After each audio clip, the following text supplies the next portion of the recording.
All right, very good. One more question here. Can I just say one thing about that? I think just knowing a lot of these guys from life, you know, just having spent time off stage with them, the great thing about most of the brothers and sisters that are called to what we do is that the consuming thought is never to be famous.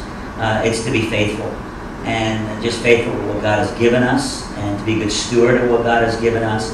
And if He desires to, on a dare, through His sovereignty, break out a song that someone has given, then glory to Him. If He decides to let you do events with 2 PDs on a stick in a little youth room on a Wednesday night, then glory to Him. And just our calling is to be faithful at whatever we do.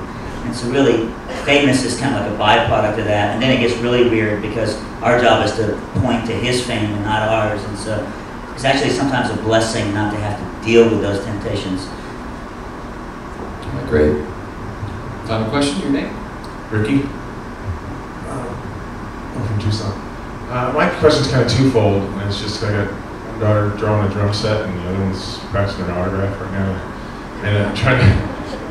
And they've never really had, lessons or anything, and they're writing songs. The question is 2 things. What would you tell them to focus on? Because I've been trying to say you need to really focus on, learning music and trying to get into it, because they're already writing songs and everything. And then was there a time, I think there probably was, having a few songs myself, where you thought your words were kind of silly, that you weren't real secure about the things that you were writing? You know what I mean? And even to David, as a pastor, to wonder, is this my call? Is this not my call? Is it, or is it like you get struck by lightning every morning,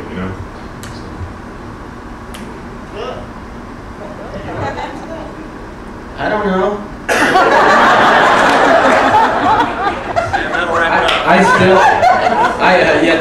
That's about a good rep. I still laugh. I mean, every time I laugh at my lyrics that happened yesterday, a lot of them, and I think that will always happen. I don't think there's a lightning bolt, that strikes anybody. I know a lot of these guys' story, at least a little bit on how it happened, and it's kind of like someone going out on a dare and playing a song on a morning show, and then lightning striking there, and then the Lord moving. It's kind of, I feel like that's not that it has to be like that. I mean, your daughters may spend the next 5 hours every day stewarding and honing in their gifting, and going to music school in college, and then walking through some doors and recording an album, and then shopping labels, and it could happen like that. But I think if we had to say anything as far as just being a vessel for the Lord, just daily being before Him in His Word, and considering nothing your own, everything from Him, and just being a part of His story. His story is so much bigger and better than ours, and He will definitely be faithful to continue to gift your daughters the way that He wants to, and open the doors that need to be opened. And as they're faithful in their gifting and their life in God, I think He'll be faithful too. And so I definitely don't think there's a moment or a formula. And we were Shane and I were business majors in college, and never written a song until late in college.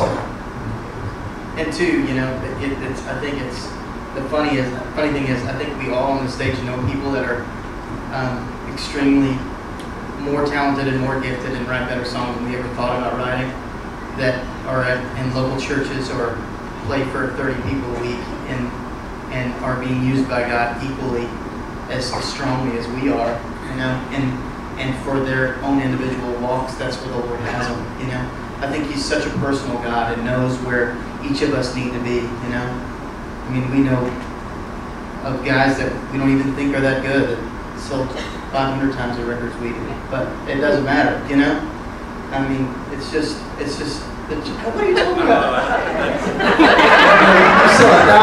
you sell 1,000 times the record we do. But anyway, just to say, I think the Lord lifts up and exalts who He wants to exalt, in our eyes, and what we feel like exalting a person is in different ways. And I think some of it has to do with talent. I think you need to be good at what you do. But I think a lot of it has to do with appointments from God. I think this stage or a platform to an individual, to a believer, if we're talking biblically, is a cancer. to get the applause of man, to enjoy the applause of man, to feel like we're, we deserve a better room on the ship than you do because we play music. Those things sneak in, you know, and those things happen.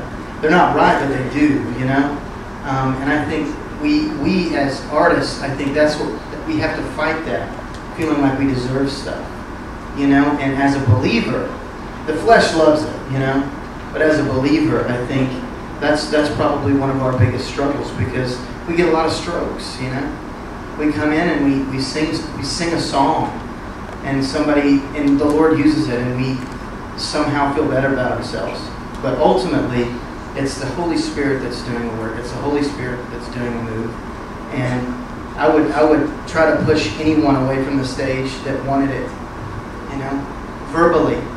And the Lord will put you there if He wants to put you there, you know, as long as you're, I think, faithful to do what you're called to do, you know. And so. What a great way to wrap up, don't you think? Very good. Thank you. Of course, please don't take that applause too seriously, okay? We appreciate it. Seriously, guys, we appreciate your time. Thank you for being here. And did you enjoy it? Yeah. All right, thank you. Hey, Don B is coming up for adults and kids of all ages, coming up next, and then a slew of concerts through the day. So, bless you. Have a great time. Mike and I, we will see you at the ice cream machine.